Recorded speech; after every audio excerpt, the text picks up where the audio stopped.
Right, so James, Yes. hello. Hi. So we're here at the 2022 Sherwood GT for Darklands, run by Mierce Miniatures. So you've just finished your final game, haven't you? How do you think it's going? It's gone quite well. It was actually my favourite game, that one. Was it? My favourite kind of games aren't the ones that are just like landslide victories. I like working to win, Yeah. and my opponent Dale was a fantastic opponent, and it could have gone either way, and it's been a really tight victory, and those are the best ones, I think, because they make you learn as a player more and adapt a lot better and actually think more how you play rather than just remove an entire army. That's what I prefer. Yes, in a game, yeah. So definitely. you've enjoyed it, because I suppose the fifth game you're then paired with people that are very close to you in terms of points, aren't you? Yeah, definitely. So Yeah, because I think we've worked out, possibly in the top end running. Ooh, so yeah, but excellent, we'll have to see. excellent. So how long have you been playing Darklands? Oh God, I think about 6 years now. Really? Yeah, I think Brilliant. originally in my group it was, because we're up in Carlisle, I think it was me, Hugh and Paul originally. Yeah. Hugh got in on the Kickstarter's way, but like a couple of years before us. Yeah. And I think we were just looking for an alternative game to get into, and Hugh was the hoarder he is. I had these models like, oh, this looks quite cool. We'll see how this goes then. Yeah. And, yeah, it's been pretty good. Yeah, I think about 6 years, something like that. I'd have to check the first order when it was actually shipped. So did you start collecting the miniatures first before you then got into the game? I got into the game. I got the miniatures to get into the game. Right. I just needed to decide a kindred for Yeah. me, and the one that, because I was on the fence about a lot of it. I was like, oh, these look cool, but the main thing that pulled me in was I always kind of like Beastmen, an alternative kind of Beastmen faction, and I just saw they had the prehistoric woolly rhinos, goat men, sloth men, and I think it's the Malox model. I was like, yeah, That's getting what- there. That's the one that's got me. Yeah. So it sounds like you are hooked. Are you? Oh, have we got you definitely. hooked into the game yet? Yeah, most definitely. You really I like it? personally am more of a gamer than I'm a painter. Right. I will paint to what I consider my tabletop standard.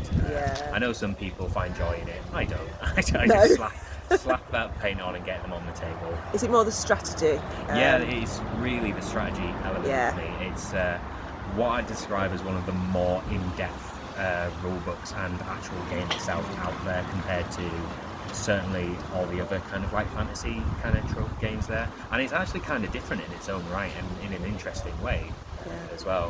What do you think brings that interest to you? Do you think it's the history and It's not like the fantasy? most. Yeah, I think it's the mix of both. I really like. It's kind of loosely based on history and fantasy of the time, because there's so much high fantasy game out there of people based in their own worlds and that high kind of fantasy stuff, and that's good if you want to play that. But I found that just a bit congested out there. There's so much out there, so this being a bit more somewhat legends but somewhat grounded in and that shows in the rules a lot of the time, which I really enjoy as well. It's stuff that makes sense to an extent.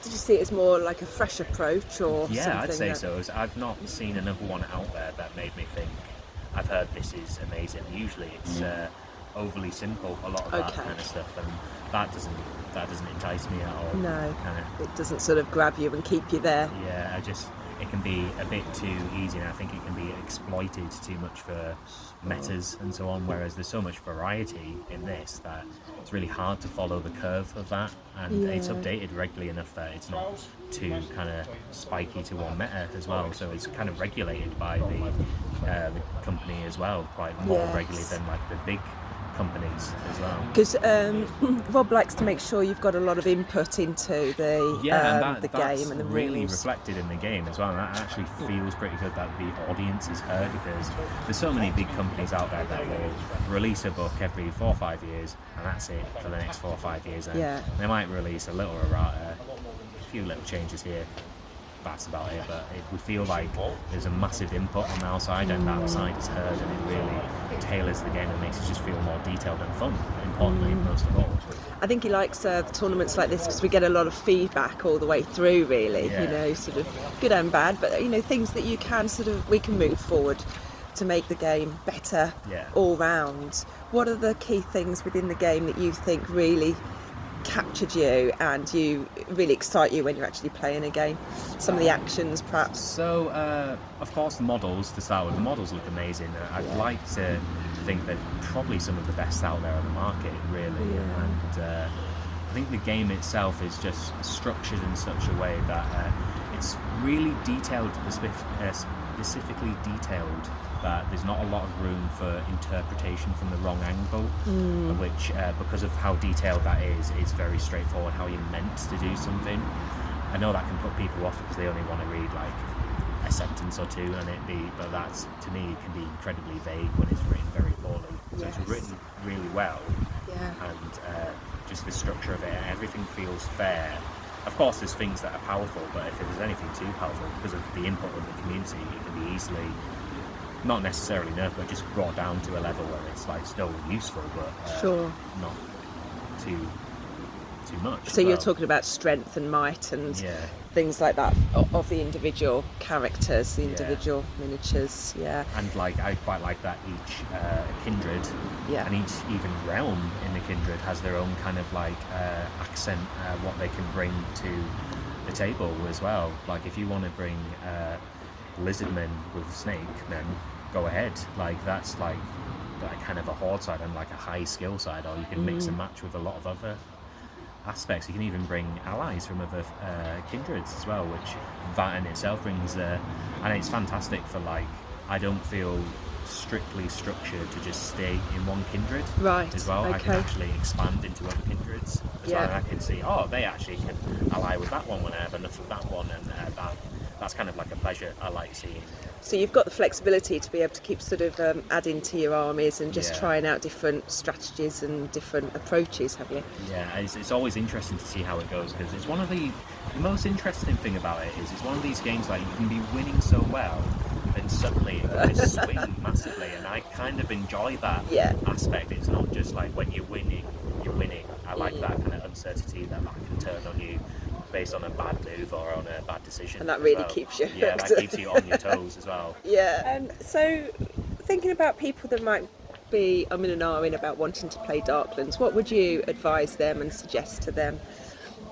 First thing, sign up to the website email thing, because the amount of sales you can see, I think a lot of people just don't just go on the website, see the price tag, get a bit put off, understandably, of course, because it can be seen as a big one. It doesn't bother me at all, but the amount of sales that are ran, most of the time you're not paying full price. No. You're getting buy one get one free, or you're getting half price ones, and they're fantastic ways to just jump in, and you don't need to jump in and get a massive army as well. Like there's the quick play rules, which is a fantastic way of just getting like a boots on the ground, just what you want, and just start learning from there.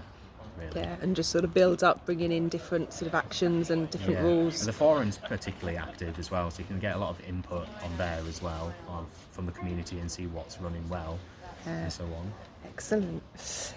So, as a game, would you recommend it to other players, particularly if they play other things? I would recommend it to people I think would like it in the way. Like, I don't think this game is for everyone because of the rich rules and how detailed it is. They see a 400-page rule book and it's scary. It scared me. I'm not gonna lie, it did scare me once I started, but once you start rolling into it, it starts just rolling better, and then eventually you start looking at other things and incorporating them in, and it just feels like a more wholesome game. But I know that's not for everyone.